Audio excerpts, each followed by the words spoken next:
C'est quoi l'erreur qui peut faire en sorte que ma pompe peut user plus rapidement? L'erreur numéro un qu'on voit, c'est que les clients ne changent pas le joint mécanique lorsqu'il fait défaut puis il commence à couler. Donc ça veut dire qu'il y a l'eau qui sort de la crépine de la pompe qui va se propager jusque dans le moteur.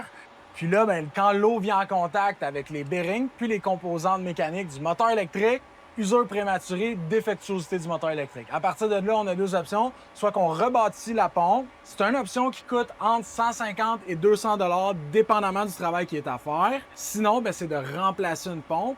Évidemment, les pompes, il y en a tous les prix. On peut parler d'une pompe neuve, ça peut varier entre 400 à 800, 900, 1000 $, dépendamment là, du type de pompe. Si c'est une pompe à vitesse variable, évidemment, ça coûte plus cher. C'est un entretien qui est facile à faire. Éventuellement, on pourrait vous faire un court vidéo où vous montrer comment changer le joint mécanique, mais c'est une pièce qui coûte environ une vingtaine de $. Une fois que c'est remplacé, on élimine la fuite puis on s'assure une belle longévité de vie de la pompe. Et peux-tu me montrer où est-ce que c'est sur la pompe? Là, évidemment, le cabanon, c'est pas la meilleure. On n'a pas même d'espace pour fonctionner, mais je vais vous montrer sur notre pompe variable qu'on a juste ici. Là. La pompe, on peut la défaire en deux sections majeures, si on veut. Fait qu'à l'arrière, on a le moteur électrique. Puis en avant, on a la section pompe qui va faire les composantes qui font circuler l'eau, donc l'hélice qui va faire circuler l'eau. Puis pour assurer la jonction entre le moteur électrique et la crépine de la pompe, donc le devant de la pompe, on va défaire ces quatre boulons-là puis on va exposer l'impeller. On va vous faire une autre vidéo pour vous le montrer en détail, là, mais Comment je le sais qu'elle t'a changé? quand un joint mécanique va commencer à couler, le symptôme, c'est qu'on va avoir de l'eau généralement se ramasser là, en dessous de la pompe, puis ça va venir couler là, ici, là, à la jonction à l'intérieur. Fait que là, souvent, on a l'impression que ça coule en dessous de la pompe, mais ça coule vraiment ici à la jonction.